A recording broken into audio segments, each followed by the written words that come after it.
Em nome do Pai, e do Filho e do Espírito Santo. Amém. Espírito Santo de Deus, vinde em meu auxílio para que eu possa falar as palavras que tu desejes.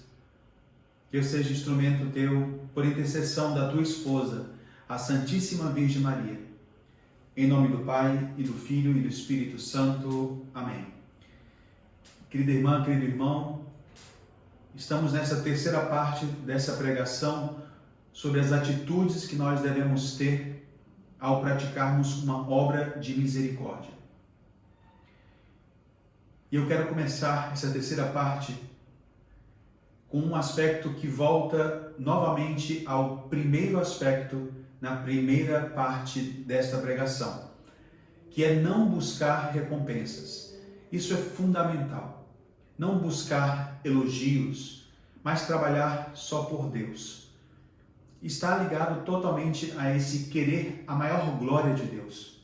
Se a gente busca fazer uma obra de misericórdia à espera de elogios, de recompensas, olha, certamente você vai se frustrar. Quantas pessoas crescem realmente ao praticar uma obra de misericórdia porque elas, sem esperar nada em troca, simplesmente se entregam. Mas quantas pessoas também desistem de seguir fazendo obras de misericórdia porque não recebem elogios, agradecimentos. Como eu disse anteriormente, nós todos somos falhos. E muitas vezes nós, pelo bem que queremos às vezes fazer, às vezes falhamos. Pelas situações, pelas nossas limitações, queremos fazer o bem e acabamos não fazendo o bem. E a gente tem que ser muito compreensivo quando nós trabalhamos em comunidade e não ficar esperando recompensas do outro. Isso é muito mais delicado quando você fica se expondo nas redes sociais, depois de ter feito uma obra de misericórdia, esperando que as pessoas deem seu like ou coloquem parabéns, parabéns. Sejamos verdadeiramente humildes. Aqui tem uma passagem que sempre me inspira, onde Jesus nos diz o seguinte, em Lucas, no capítulo 17, no versículo 10. Lucas 17, 10. Acaso se sentirá obrigado com esse servo por ter feito o que lhe fora mandado? Assim também vós, quando tiverdes cumprido todas as ordens, dizei: somos simples servos. Fizemos apenas o que devíamos fazer. Somos simples servos. Fizemos apenas o que nós deveríamos fazer. Mas também existe outra passagem no Evangelho de São João, no capítulo 3, versículo 30, que certamente você já leu, João 3,30, onde nós escutamos o seguinte comentário de João Batista, primo de Jesus: é necessário que ele cresça e eu diminua. Um versículo que diz tudo. A nossa atitude ao fazermos uma obra de misericórdia, a nossa atitude deve ser que Jesus cresça e eu diminua. Já São Paulo, aos Filipenses, ele vai nos dizer no capítulo 2, Filipenses, versículo 3, vai dizer o seguinte: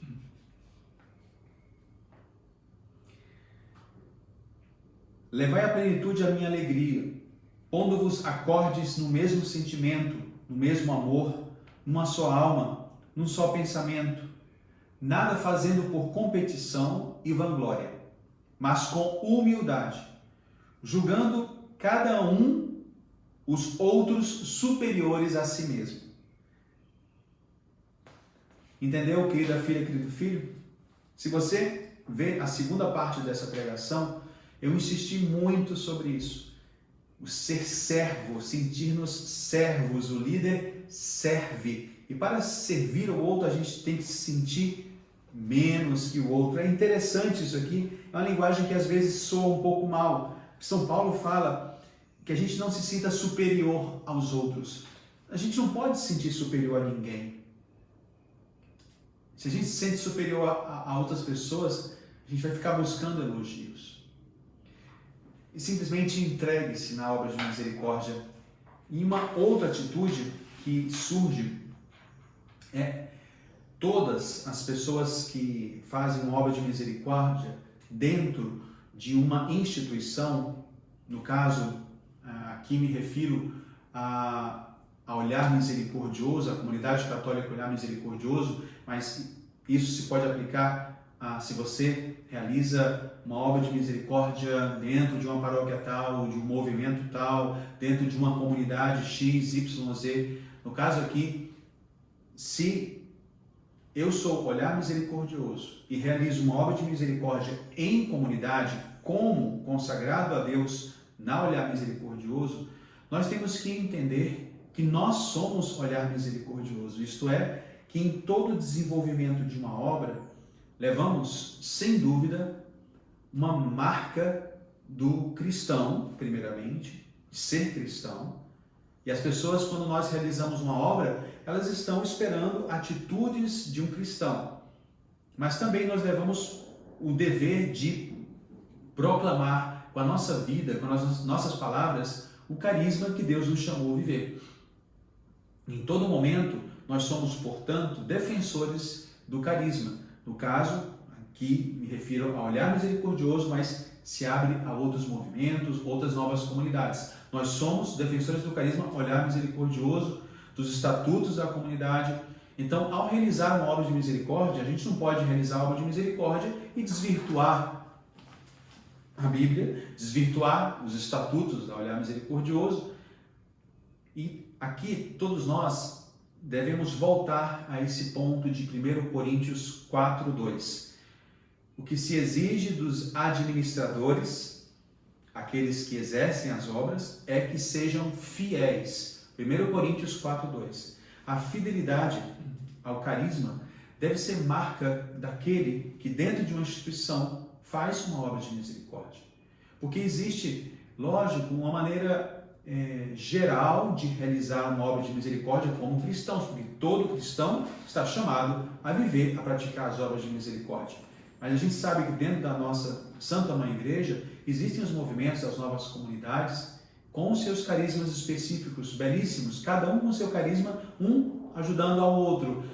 Você, se é Olhar Misericordioso, defenda o carisma Olhar Misericordioso ao realizar uma obra. Uma outra característica que vai ligada a essa anterior é ser comunidade. Isto é, saber trabalhar em equipe, mas eu vou ser bem sincero, prefiro mais o termo comunidade. Dado que nós somos comunidade católica Olhar Misericordioso, se você é parte de outra comunidade, o ser comunidade implica ter um só coração, uma só alma com Jesus, com Maria e com o carisma. E ser comunidade significa trabalhar em equipe, trabalhar ajudando-nos um ao outro, trabalhar em comunidade, sabendo que o outro me completa. O eu sozinho, eu não sou uma ilha, eu preciso do outro. E realizando, trabalhando em comunidade, eu posso fazer muito mais. Faz alguns dias, nós fomos fazer um trabalho muito precioso nas ruas, com mendigos, e um irmão em comunidade da Olhar Misericordioso me dizia: Padre, que impressionante, um trabalho como esse só pode ser realizado em comunidade. Eu estou vendo a força do ser comunidade. Eu dizia: exatamente, irmão, exatamente. Quando a gente trabalha em comunidade, a gente sabe respeitar o outro, a gente sabe respeitar a função que a gente tem que fazer, mas apoiando o outro, sem também pisar em cima do outro. Quando a gente trabalha em comunidade, a gente tem muita comunicação, porque aquele que é irmão em comunidade quer se comunicar com o outro para saber as novidades, o que aconteceu, se estamos preparados para realizar aquela obra, se você conseguiu preparar bem a sua função. Comunidade, ser comunidade, é um dom. Não todas as pessoas elas têm facilidade para trabalhar em comunidade. Todos nós temos uma vocação à vida comum, a trabalhar em comunidade, mas não todos têm uma facilidade, porque algumas pessoas, por ciúmes, por egoísmos, por educação que receberam, por histórias de vida, por traumas, têm realmente às vezes dificuldade em trabalhar, em saber trabalhar em comunidade.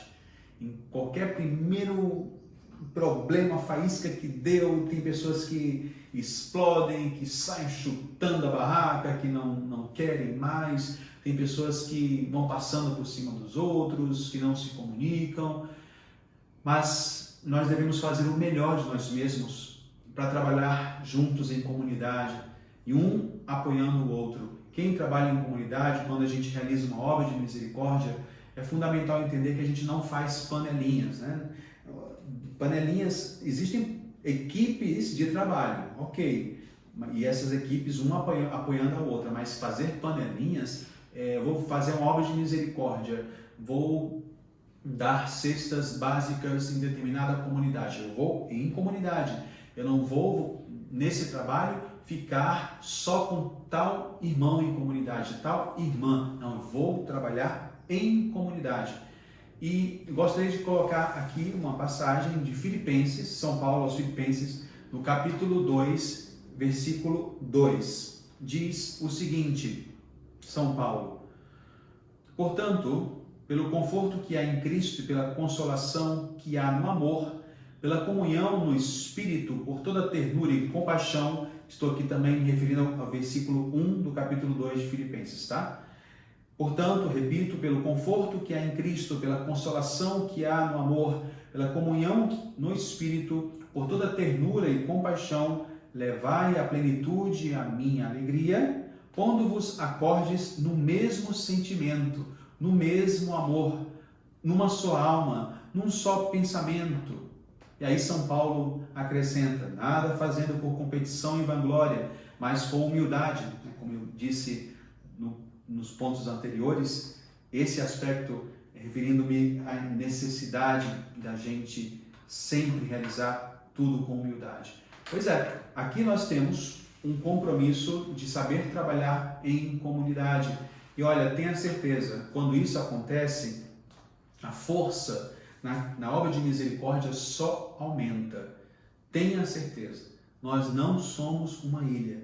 Saber trabalhar em comunidade é um progresso que a gente faz. Não desista se você tem dificuldades em saber trabalhar em comunidade, porque às vezes não é fácil. A gente sabe que não é fácil lidar conosco, com seres humanos. Às vezes nós decepcionamos, às vezes nós não correspondemos e às vezes a gente quer que as pessoas sejam como nós somos, né? E aí muitos problemas acontecem.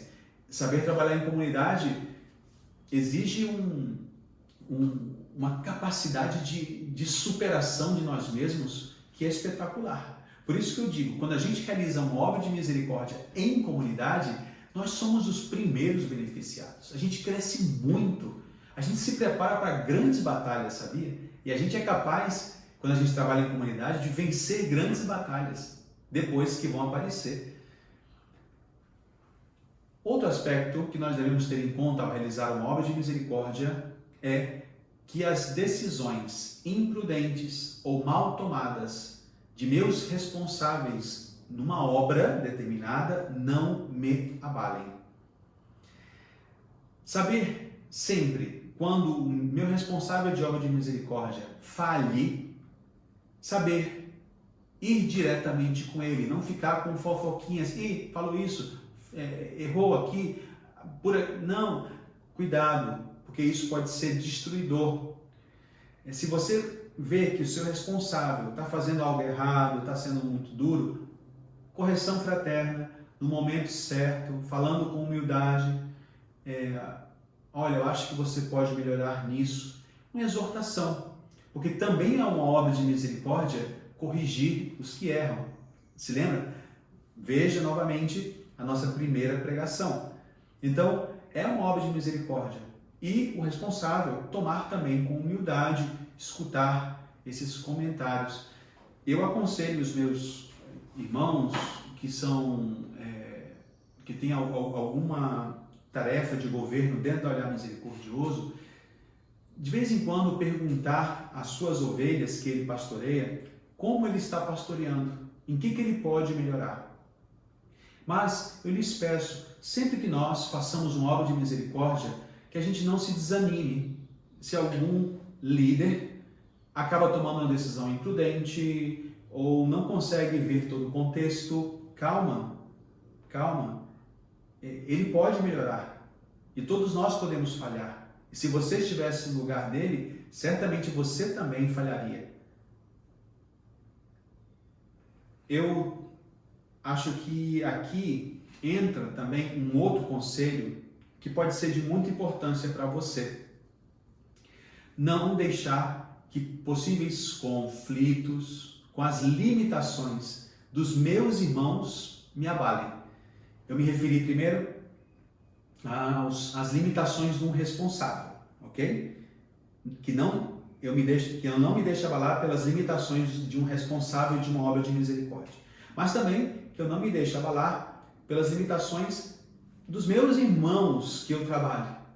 Eu tenho que seguir adiante, fazer a sua parte com amor, foco em Jesus Cristo. Eu sempre digo foco em Cristo. Não fique focando nas limitações dos irmãos. Tem pessoas que se desesperam e aí abandonam e não conseguem seguir nas obras de misericórdia quando começam a se dar conta que o irmão é limitado. Mas eu digo, será que esse irmão que está julgando o outro não se dá conta que ele tem uma trave no olho? Ele está apontando para o cisco no olho do irmão, mas ele tem uma trave. Ou ele está se considerando maior, melhor que o outro? Calma, não é assim que a gente trabalha em comunidade. A gente tem que aceitar as limitações do outro. Um outro conselho que eu deixo para vocês é nunca chegar a fazer uma obra de misericórdia só por dinheiro ou fazer menos responsavelmente uma obra do que num trabalho remunerado.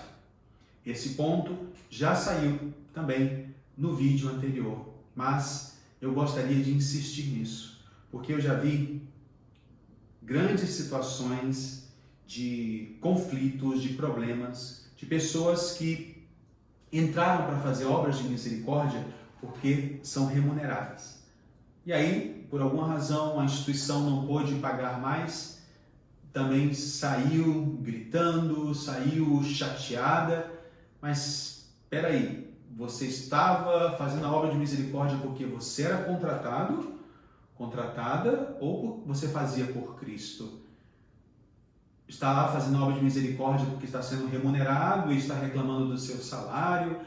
Eu, sinceramente, tenho que dizer a vocês que nós devemos ter muito cuidado. Eu, pessoalmente, tenho muito cuidado sempre quando eu vejo que uma obra de misericórdia tem que ser remunerada ou não. Porque nós devemos, lógico, sempre ver as necessidades dos nossos irmãos e apoiar, mas nós devemos ter muito cuidado com isso, para não criar um vício em algumas pessoas de trabalharem para Cristo só porque recebem dinheiro. Vão tocar no ministério de música só porque recebem dinheiro. Vão tocar numa paróquia só porque recebem dinheiro. Mas espera aí. E se não recebem, tocam menos. Tocam não com tanta qualidade. E aí depois chegam numa formatura onde pagam bem, aí lá está a pessoa tocando muito bem. Não pode ser assim, filhas e filhos. Ao realizar uma obra de misericórdia, faça por amor a Jesus Cristo. E faça bem. E repito isso que eu disse para vocês. Não ofereçamos as migalhas, mas todo o nosso ser, o melhor do nosso ser. Outro conselho que eu deixo para vocês é, se eu sou responsável de uma obra, querer, sim, formar a minha equipe de trabalho. Porém, não querer que todas as pessoas da comunidade trabalhem naquela obra de misericórdia que eu sou responsável. Deu para entender? Vou repetir. se você é responsável de uma obra, sim formar a sua equipe de trabalho, fundamental. Porém, não querer que todos da comunidade estejam engajados naquela obra. Por quê? Pode ser, como é no caso do Olhar Misericordioso, temos várias obras de misericórdia, graças a Deus e a Nossa Senhora. E os irmãos estão se dividindo nas diversas obras. E tem alguns que dizem, mas por que fulano de tal não vem na minha obra? Mas porque ela está já muito ocupada, já está com as suas obrigações em outras obras. E no caso da Olhar Misericordioso, nós temos como obrigação, pelo nosso carisma, santificação da família primeiro, depois santificar estudos e trabalhos, santificar na comunidade, santificar na nossa paróquia. É muita tarefa. E não todos vão poder ajudar em uma obra. Não sei, por exemplo, capelinhas peregrinas de Jesus Misericordioso e Nossa Senhora de Guadalupe. Não todos vão trabalhar naquela obra. Não todos vão trabalhar na consagração à Nossa Senhora, segundo o método de São Luís e Leone de Montfort. Entendem? É precioso quando a gente consegue entender e viver isso. Outro conselho que eu deixo para vocês para realizar uma obra de misericórdia. Realizar a obra de misericórdia seja para a minha salvação, não para a minha perdição. Misericórdia. Quando eu realize uma obra de misericórdia, que não seja pela minha vaidade, pelo meu orgulho, que eu acabe perdendo a minha alma, entendeu? Pelos meus maus testemunhos, que eu acabe perdendo a minha alma. Imagina só. Poderia acontecer, porque a quem mais é dado, mais será pedido. E alguma pessoa poderia perder o eixo e poderia começar a desenvolver uma obra de misericórdia e acabar perdendo a sua alma pelas impaciências, pelos comportamentos indevidos, e acha que está cumprindo aquela obra de misericórdia, mas está sendo uma pessoa grossa, está sendo uma pessoa desatenta ao próximo, não está sabendo trabalhar em equipe, está destruindo o carisma. É muito sério, está destruindo a Sagrada Escritura ou está vivendo uma vida dupla. Querida filha, querido filho, cuidado para quando você faça uma obra de misericórdia, que aquela obra de misericórdia seja para que você se salve, você chegue ao céu e você leve muitas pessoas para o céu. E que não aconteça que a gente faça uma obra de misericórdia, Deus nos livre, a gente leve muitos para o céu e acabemos nos perdendo. Não pode ser assim. Outra característica é não invejar os dons dos outros, mas dar glórias a Deus por eles. Aqui uso uma passagem da Sagrada Escritura que está na primeira epístola de São Pedro. Primeira epístola de Pedro, no capítulo 4, versículo 10. 1 Pedro 4, 10. Diz assim o nosso primeiro Papa: todos vós, conforme o dom que cada um recebeu, consagrai-vos ao serviço uns dos outros como bons dispenseiros da multiforme graça de Deus. Não invejar os dons dos outros. Todos, conforme o dom que cada um recebeu, consagrai-vos ao serviço, às obras de misericórdia. Que importante isso, não é? Tem uma frase que é muito interessante de Santo Inácio de Loyola, que eu gosto muito de insistir. Ele nos exercícios espirituais diz que sim há virtude em sofrer com os sofrimentos dos outros. Porém, há mais virtude em alegrarmos com as alegrias do outro. Que Deus nos dê essa graça. Que quando a gente esteja fazendo uma obra de misericórdia, a gente vê um irmão que está crescendo, que está podendo exercer suas obras de misericórdia, está ficando feliz, que a gente não fique triste com isso. Que a gente não só ajude as pessoas quando elas estejam passando momentos difíceis, mas que a gente saiba se alegrar com aqueles que se alegram.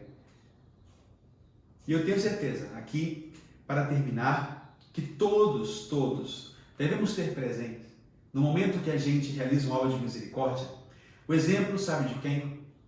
Da nossa mãezinha do céu, Nossa Senhora.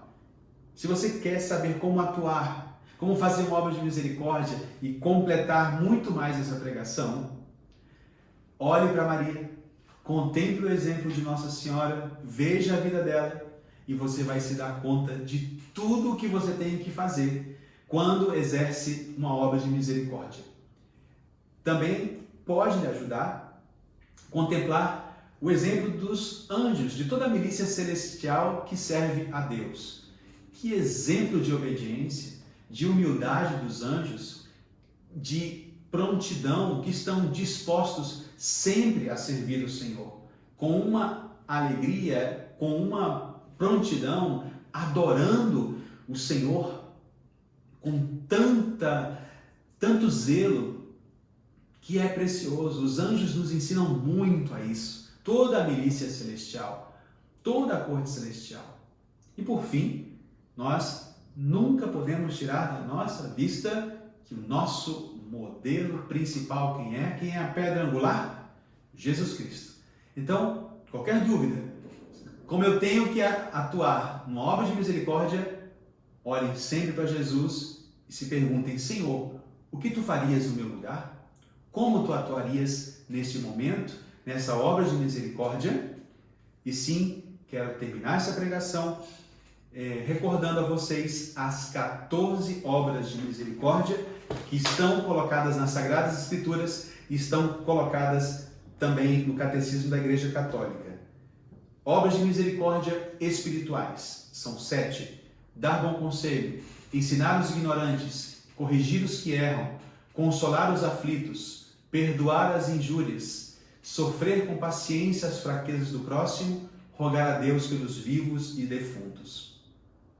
Obras de misericórdia corporais: dar de comer a quem tem fome, dar de beber a quem tem sede, vestir os nus, dar pousada aos peregrinos, assistir aos enfermos, visitar os presos, enterrar os mortos.